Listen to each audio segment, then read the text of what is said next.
La tentación. Un poco complicado, hermanos. La tentación. En Santiago capítulo 1, la lectura que tuvimos al inicio, empezando del versículo 12, y trataremos de llegar al versículo 25 para enfocarnos ahí en dos partes en esta meditación acerca de lo que es la tentación. Oremos de nuevo, hermanos. Gracias, Señor, por el tiempo que nos das para meditar en tu palabra. Guíanos, Señor, a tu verdad. Tu palabra es verdad, es la verdad. Gracias, Señor, porque nos das el entendimiento a cada uno de nosotros para discernir esta escritura, porque así lo has querido, Señor, por tu gracia buena. Y en esa confianza y en la guía de tu Santo Espíritu es que confiamos para que esta palabra pueda ser buena y adecuada para cada uno de los que estamos aquí. En Jesús nuestro Señor oramos. Amén. Entonces, la primera parte, pensemos, hermanos, que es la tentación. Bueno, el versículo 12 empieza hablando de la prueba y de la tentación, pero la tentación, digamos, en una frase sencilla, y lo que conocemos nosotros de lo que es ser tentado, de lo que es la tentación, es cuando a alguien se le está induciendo de alguna manera al pecado.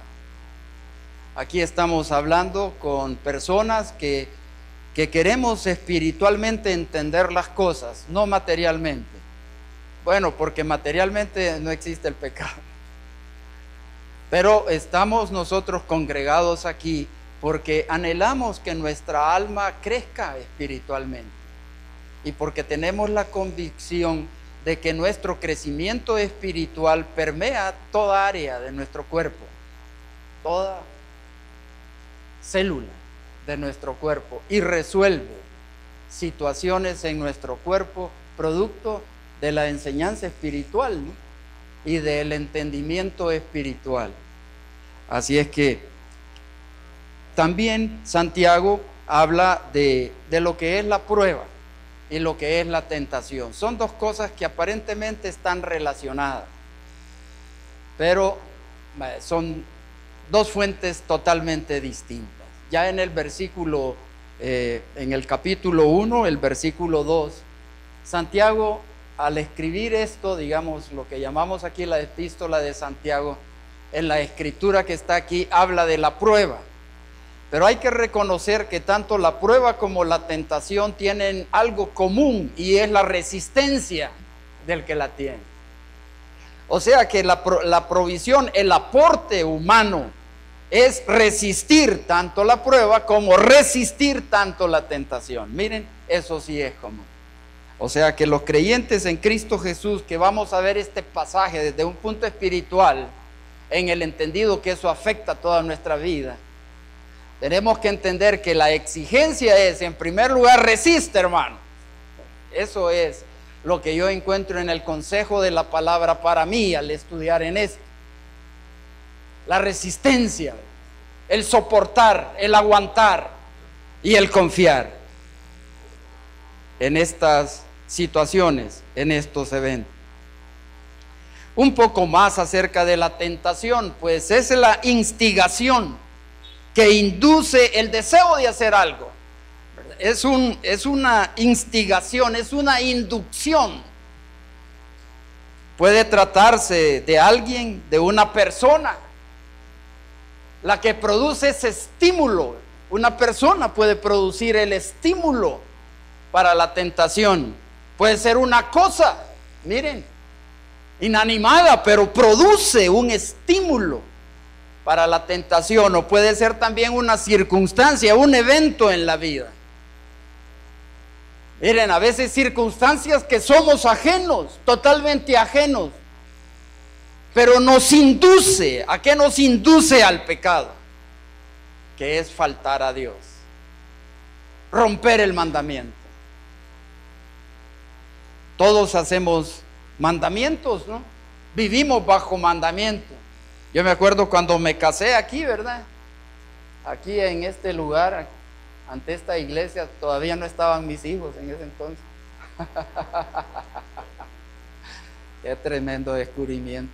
Y entonces, pues es una cosa seria, ¿no? Y desde la consejería de los hermanos, ya me casé algo grandecito, grandecito para la época, ¿verdad? Porque ahora uno se casa más tarde. Pero aún así, pues uno se da cuenta que es una cosa seria. Uno no puede estar jugando con eso. Y se nos instruye, mire, aquí hay un mandamiento. Y esto que es común para todos, lo traigo a cuenta porque con el Señor igualmente hemos firmado un pacto. Y hay un mandamiento. Entonces, quebrantar ese pacto en el matrimonio es fallar en mis votos. Y quebrantar ese pacto con el Señor, pues es fallar con alguien con quien firmé. Así es que ese es el pecado. Y por cierto que la tentación es la que me incita, mire, es el estímulo para que yo quebrante ese mandamiento. Es el pecado. Cuando hablamos de la prueba y de la tentación, quizás un poco de información para entrar de lleno a lo que es la tentación. Nosotros pensamos en el pueblo de Israel. El pueblo de Israel siempre nosotros lo vemos como el pueblo perverso y rebelde. Yo digo, ay, y ahí estamos nosotros reflejados como en un espejo. Los israelitas cuando iban por el desierto, miren que dice el Señor, dice la Escritura, en varias partes. Por ejemplo, en el libro de Deuteronomio dice que Dios les puso a prueba. ¿Para qué? Con un propósito, para revelarles lo que había realmente en el interior de sus almas.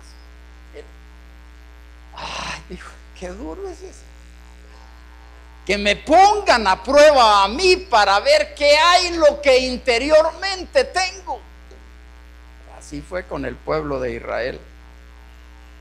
Por cierto que ellos estaban esclavizados en Egipto, miren, sufriendo ahí. Sufriendo la esclavitud, teniendo escasez de tantísimas cosas. Uno lee en la Escritura y dice, realmente esto les tocó duro. Pero cuando salieron de ahí por la misericordia de Dios, mire, por la gracia de Dios, los saca de ahí, de semejante esclavitud. Pero cuando van en el desierto, por cierto, les toca ir por un desierto. Pero cuando van en el desierto, se acuerdan aún de los ajos y las cebollas de Egipto. Y no solamente de esas cosas, sino que se acuerdan aún de los ídolos que los mismos egipcios, a quienes ellos aborrecían por maltratarles, los mismos egipcios habían creado y adorado.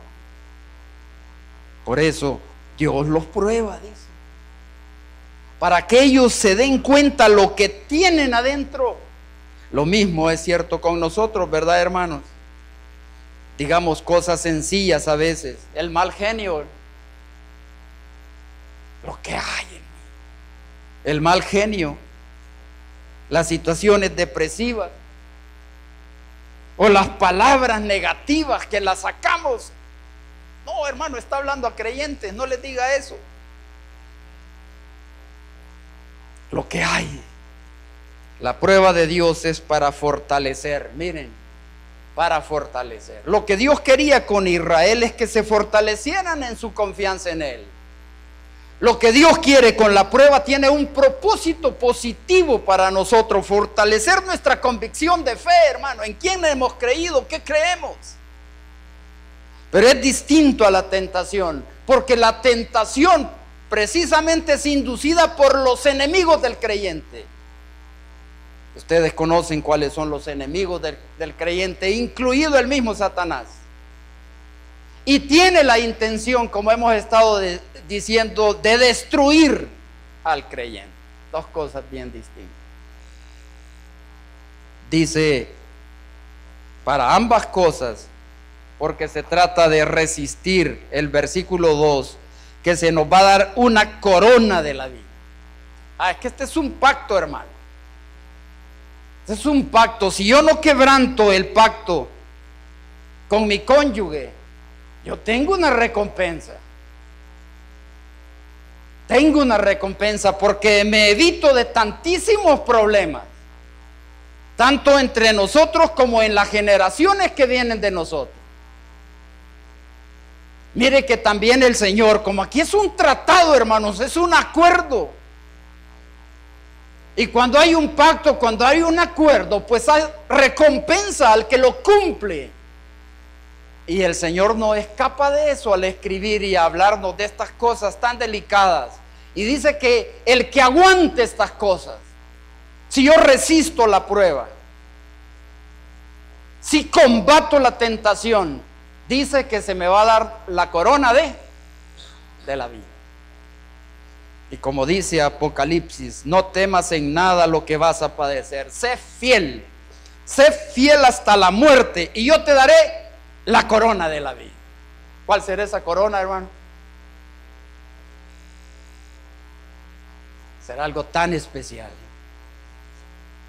Pero es especialmente importante para aquellos que padecen sufrimientos y soportan la prueba, para crecer en la fe y contienden con la tentación y se ponen firmes en eso, porque valientemente afrontan cualquier persecución producto de su fe, pero defienden su fe.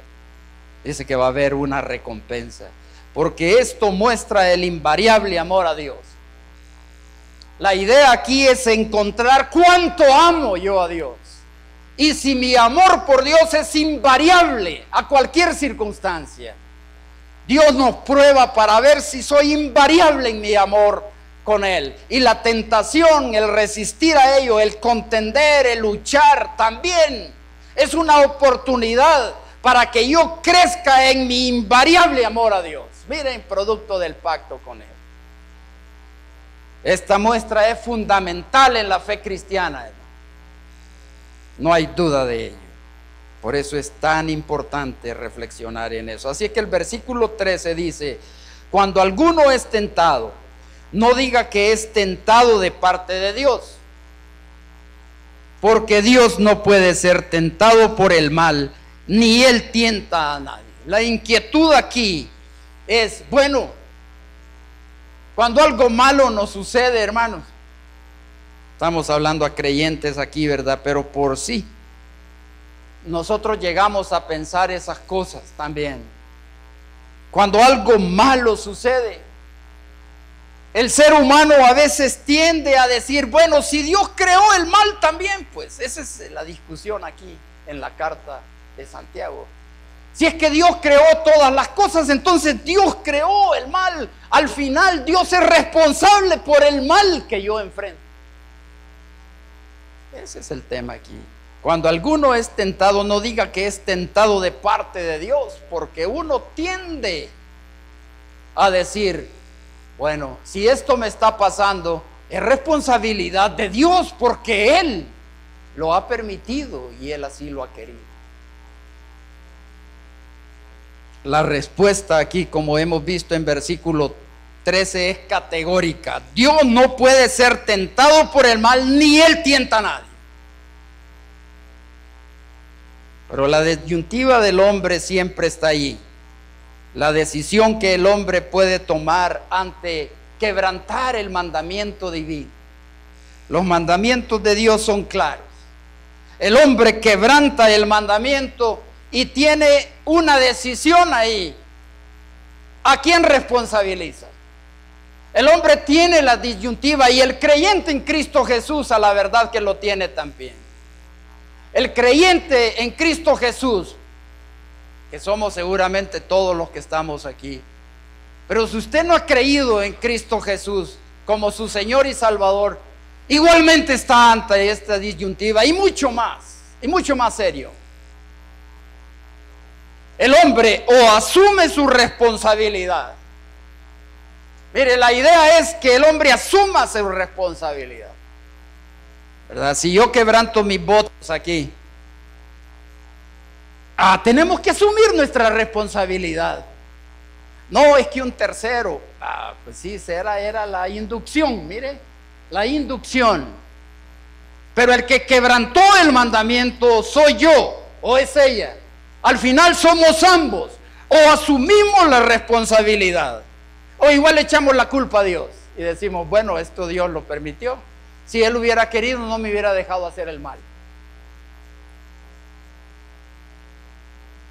Nosotros como creyentes en Cristo, hermanos, sabemos que si empezamos a echarle la culpa a Dios, o si teníamos alguna duda de esto, podemos ver reflejado lo que pasa en las personas que toman esa decisión.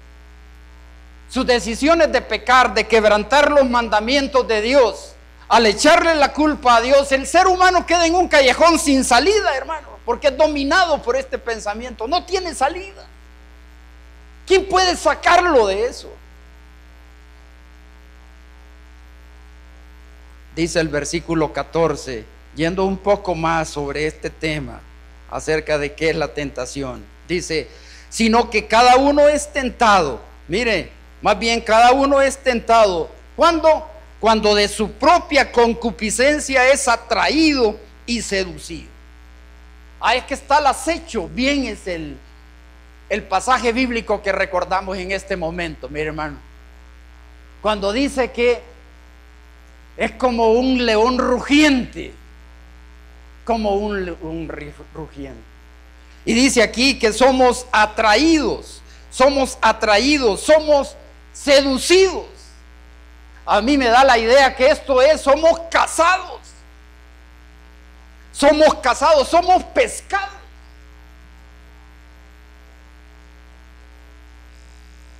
Todo lo que se opone a la voluntad de Dios está en contra mía para pescarme o para cazarme en quebrantar el mandamiento. Miren, en la concupiscencia, como le llama aquí, eso ustedes saben bien qué quiere decir concupiscencia, ¿verdad? Es una palabrita bien fácil. Bueno, son los deseos prohibidos, deseos prohibidos. ¿Por qué nos gustará lo prohibido? Qué tremenda cosa la nuestra. Nos atrae, nos seduce. Dice que son deseos prohibidos. Es la inclinación, el mal. Los deseos concupiscentes son la lujuria, es decir, el fuerte deseo por hacer lo malo. Un fuerte deseo por hacer lo malo. Y no es en sí que el ser humano quiera quebrantar el mandamiento, es que tiene el deseo de hacer lo malo.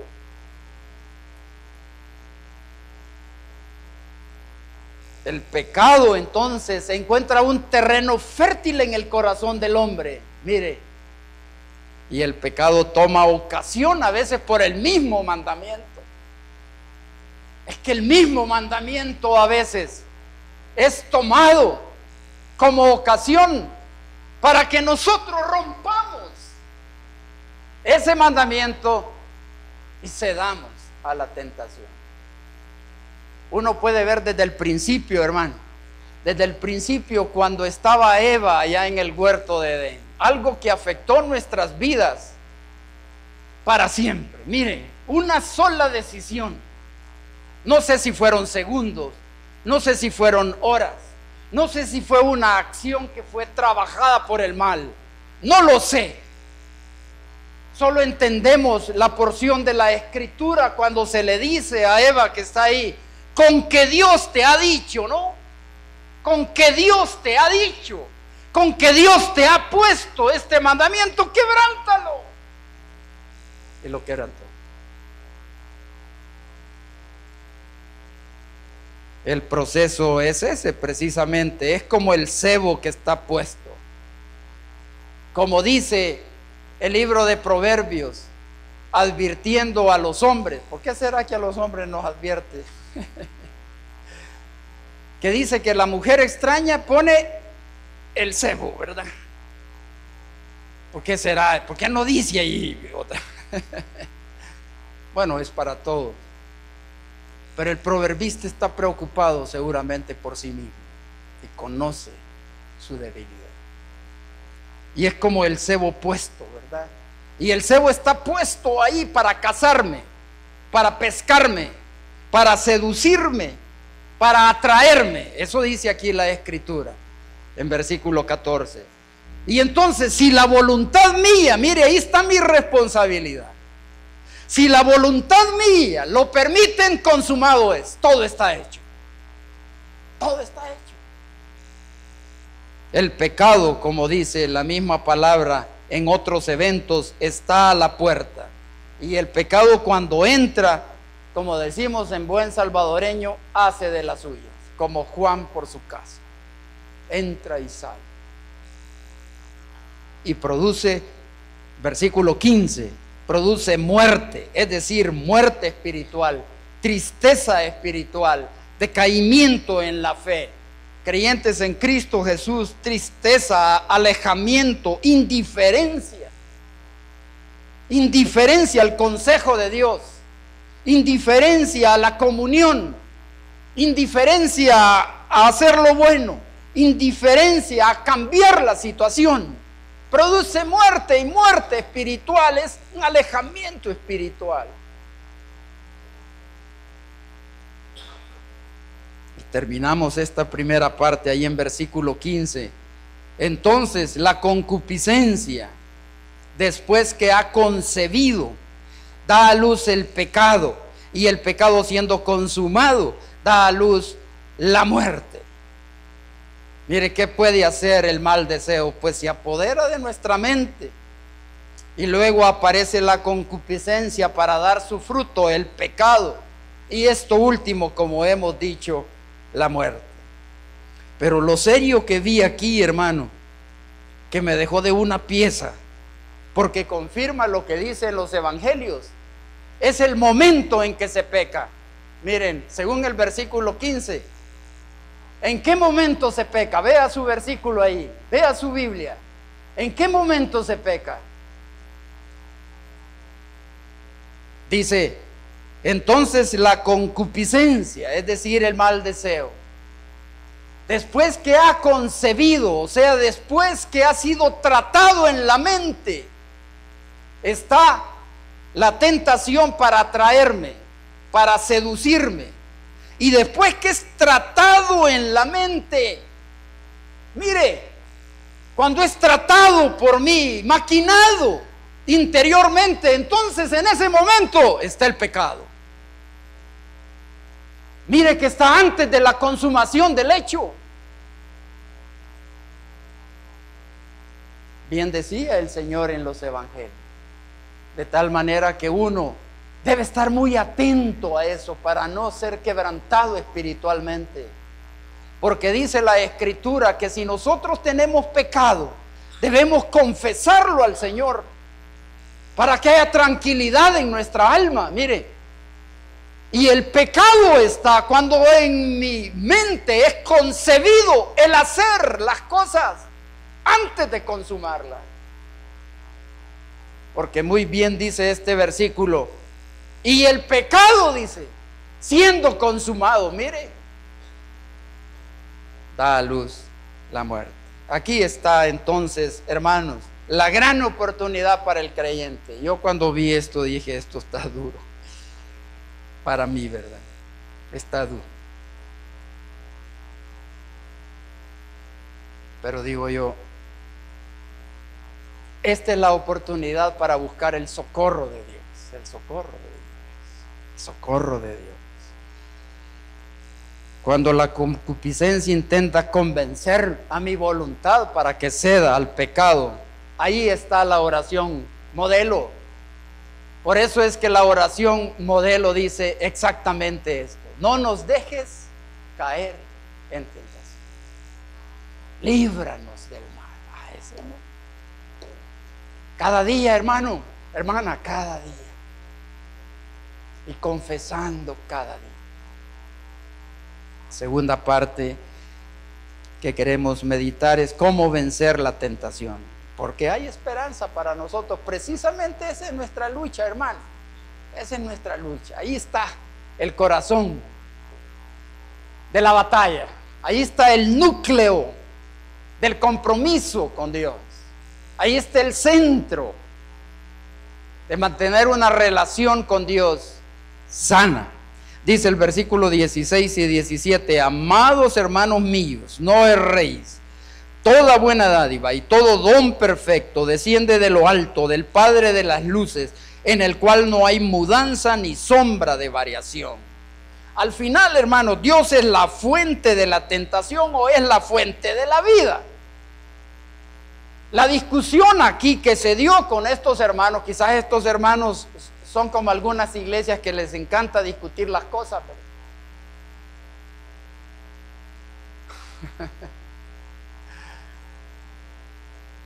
y quizás estaban en esa discusión. El punto que se refuerza aquí: no erren, hermanos. Dios es la fuente suprema de todo bien. No se equivoquen. En su lucha por la fe, hermanos, por el compromiso con Dios, la otra parte con el cual firmamos el contrato,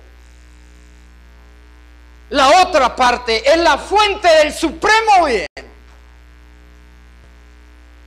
Es, dice el versículo 17, el Padre de las luces. ¿Por qué diré el Padre de las luces? No sé, relacionado con los astros quizás. Dice que no cambia, es consecuente. Nuestra contraparte, hermanos, en la fe, nuestro Dios Todopoderoso, dice que es bueno, no cambia, es consecuente, es 100% fiel, mire. Y así dice la Escritura: yo soy fiel aunque tú seas infiel. ¿Dónde va a encontrar eso, hermano? Por eso es que Él es nuestro socorro en este tema, hermano. Él es nuestro socorro. Y estas dificultades que estamos pasando, no dudo que estemos pasando dificultades en esta área.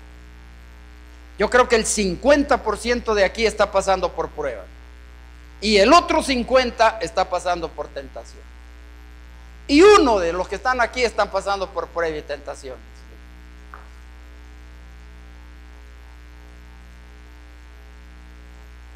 Pues esta es una oportunidad para que yo crezca en mi relación con la contraparte en este contrato de fe que es mi Señor. Es Dios mismo. Él dice que en su rotación, pensando que es el Padre de las luces y pensando en los astros, todos los astros dejan una estela de sombra. Todos los astros tienen una parte que queda bajo la sombra. Pues nuestro Señor no queda nunca bajo la sombra, porque no hay ninguna tiniebla en Él. Todo es luz para nosotros.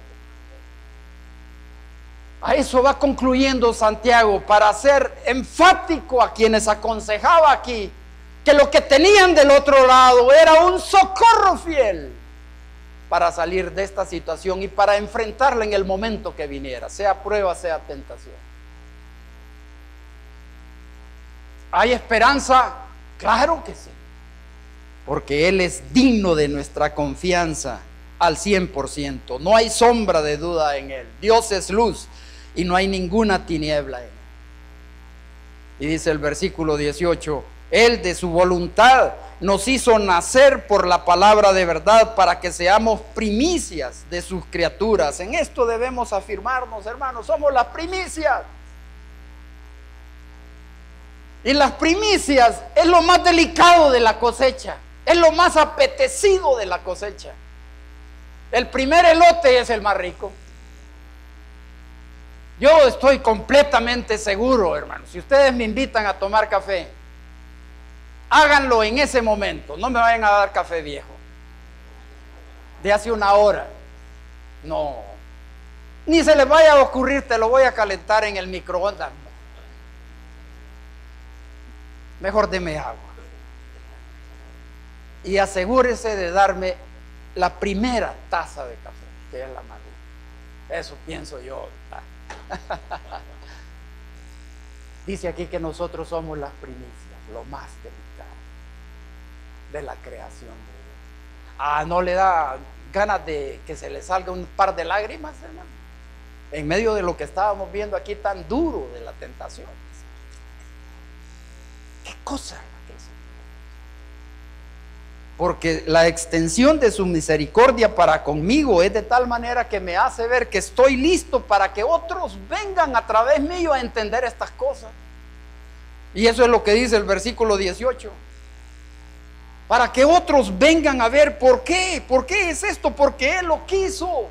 Porque Él lo quiso, nos engendró a una vida espiritual regenerada, mire. Regenerada, porque eso dice el versículo 18, nos hizo nacer. Mire, somos regenerados.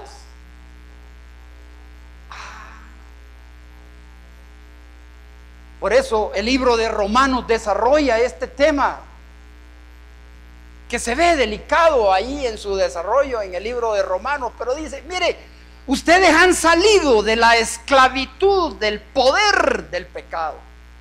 No tienen por qué rendirse como instrumento para pecar, porque ustedes han sido liberados del reino del pecado que establecía una esclavitud para sus vidas.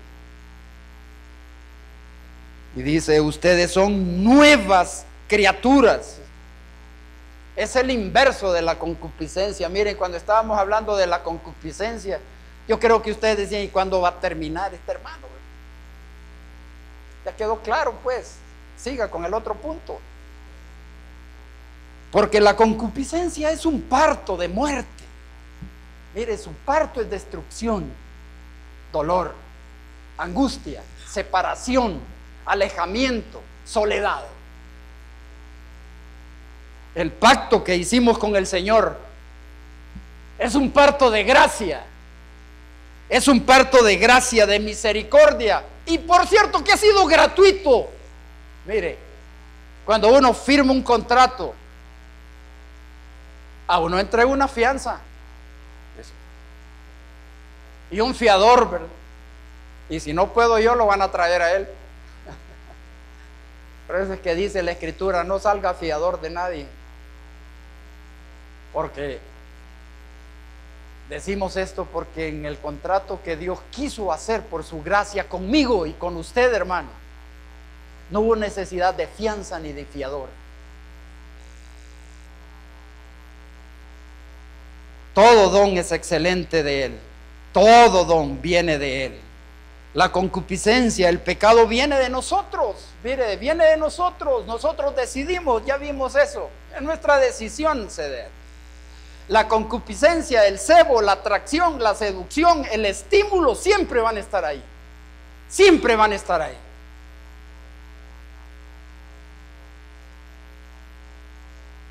Allá en la clase con los hermanos espirituales, ¿verdad? Allí hay de todas edades. Yo soy el más joven de todos. Hay de todas edades. Pero una de las preguntas que se hacían los hermanos es, bueno, ¿y cuándo es que uno ya no tiene? ¿A qué edad es que uno ya no tiene tentación? ¿Verdad?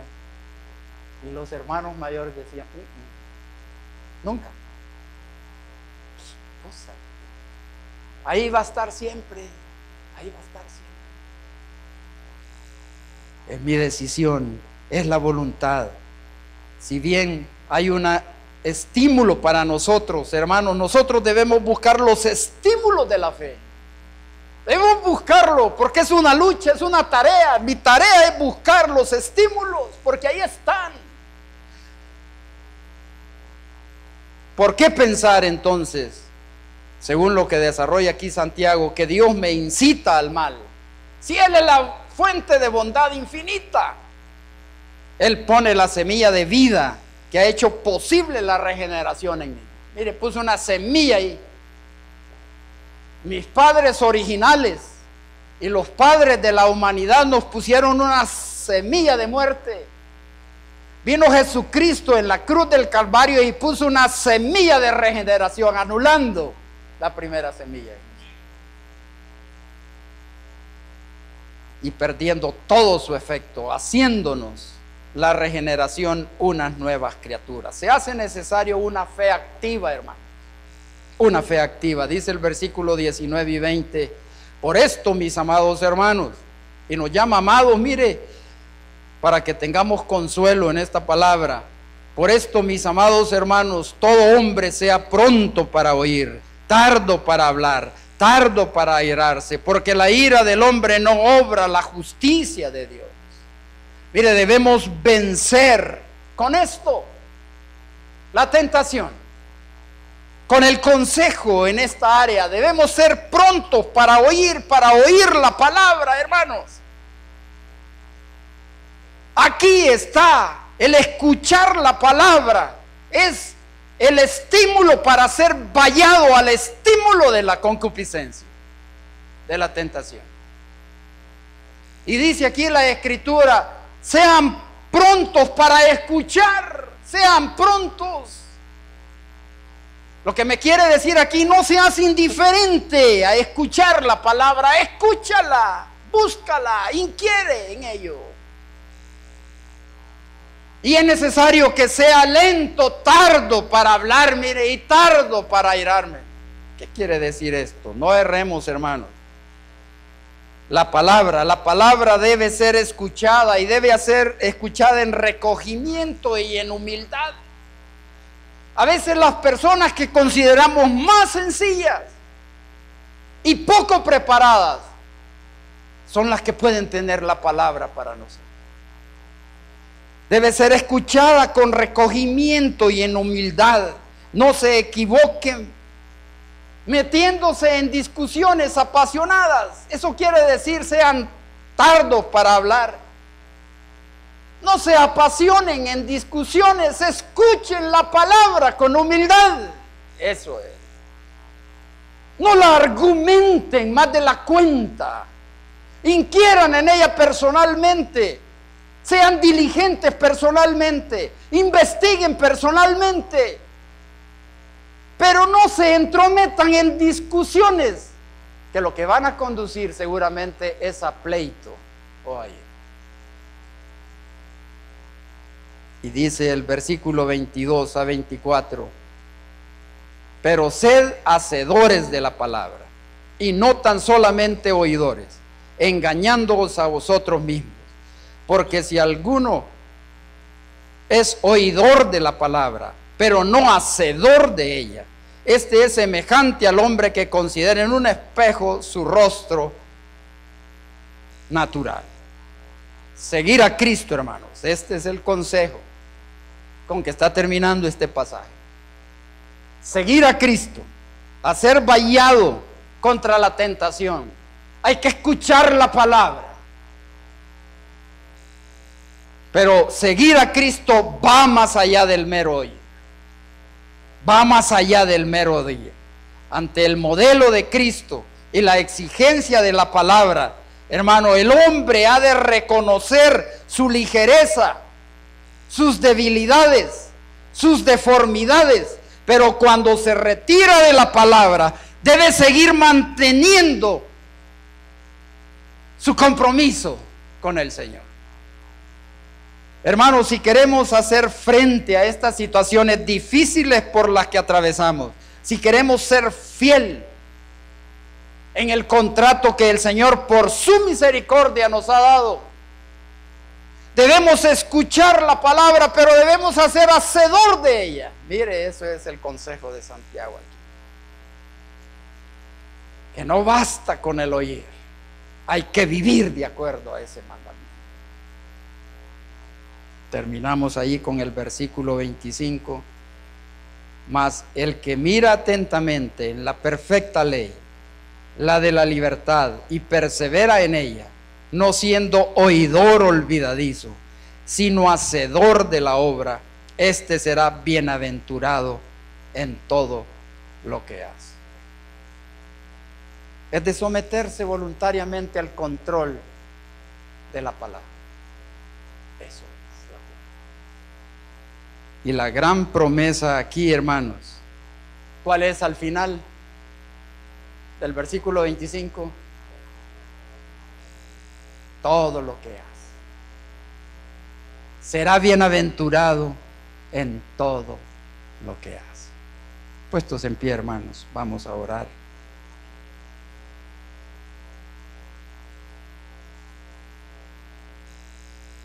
Y ahí usted, hermano, tenga un tiempo, tenga un minuto para hablar con el Señor, de acuerdo a su provisión en esta mañana.